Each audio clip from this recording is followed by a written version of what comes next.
Hello grandma TV, మన grandma TV స్వాగతం. అందరూ ఎలా ఉన్నారు? నేను బాగానే ఉన్నాను. మీరు అందరూ బాగుండాలని కోరుకుంటూ ఒక రెసిపీ పెట్టానండి. వెలక్కాయ పచ్చడి అండి.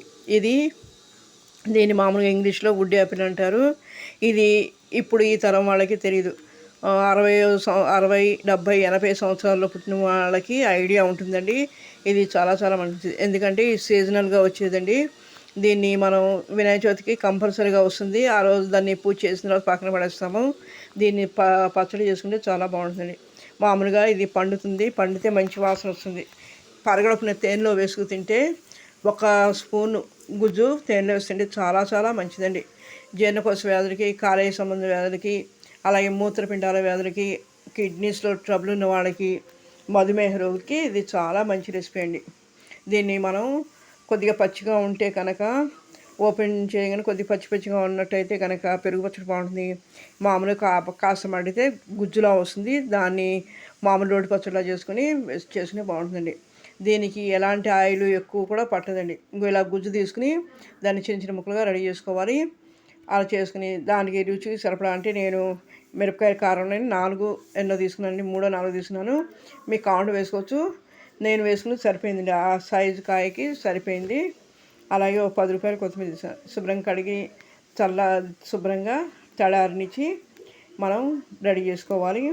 అలాగే బాండీ పెట్టుకుని చిన్న బాండీలో 1 స్పూను కంటే ఎక్కువ అక్కర్లేదండి. తాలింపు గింజలు వేయడం కోసమే దాంట్లో ఒక 2 స్పూన్లు శనగపప్పు, 2 స్పూన్లు మినపప్పు, అలాగే 1 స్పూన్ జీలకర్ర, 1 స్పూన్ ఆవాలు, 1 అర స్పూన్ మెంతులు, ఒక 3-4 ఎండుమిర్చి ముక్కలుగా చేసుకుని వేయించుకోవాలి.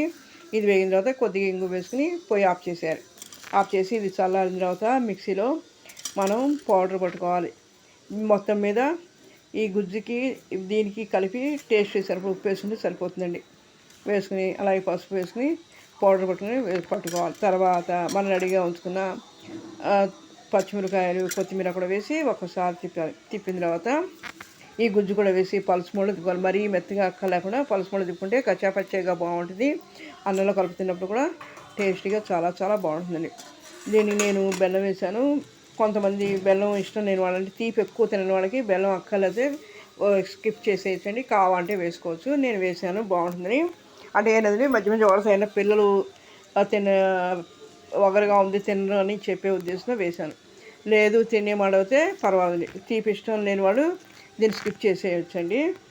ఆ తర్వాత దీన్ని మనం ఈ పలుసుకొని తీసుకుని రెడీ చేసుకుని సర్వింగ్ బౌల్లో తీసుకోవాలి. ఇది వేడివేడి అన్నంలో చాలా చాలా బాగుంటుంది. ఇది 2 పూటలు ఉంటుందండి. ఈరోజు చేసి ఇవాళ రేపు ఉంటుంది. తడి తగలకుండా ఉంటే 2 పూటలు ఉంటుంది. లంచ్ బాక్స్లోకి చాలా బాగుంటుందండి.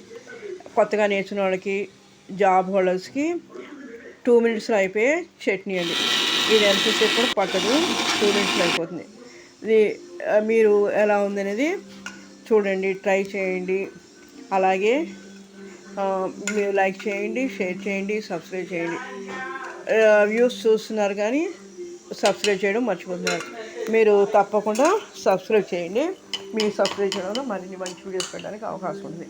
అలాగే మీ ఫ్రెండ్స్కి, రిలేటివ్స్కి, నేబర్స్ కూడా మీరు ఈ వీడియోని షేర్ చేసి వాళ్ళని కూడా చూసి వాళ్ళని కూడా ట్రై చేయమని వాళ్ళని కూడా కామెంట్స్ పెట్టండి. మీరు పెట్టే కామెంట్స్ వల్ల మరిన్ని మంచి వీడియోస్ పెట్టడానికి, మంచి రెసిపీస్ పెట్టడానికి, కొత్త రెసిపీస్ పెట్టడానికి నాకు అవకాశం ఇచ్చిన అవుతారు.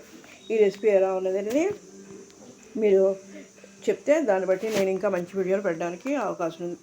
ఇది అనారోగ్య సమస్యలకి, చాలా రకాల సమస్యలకి చెక్ పెడుతుందండి. ఇప్పుడు ఎవరు తినరు కానీ ఎంతసేపు ఈ ఫాస్ట్ ఫుడ్స్, బిర్యానీలు అవి తిని అందుకే అల్సర్లు, కడుపులో మంటలు అవి వస్తున్నాయి.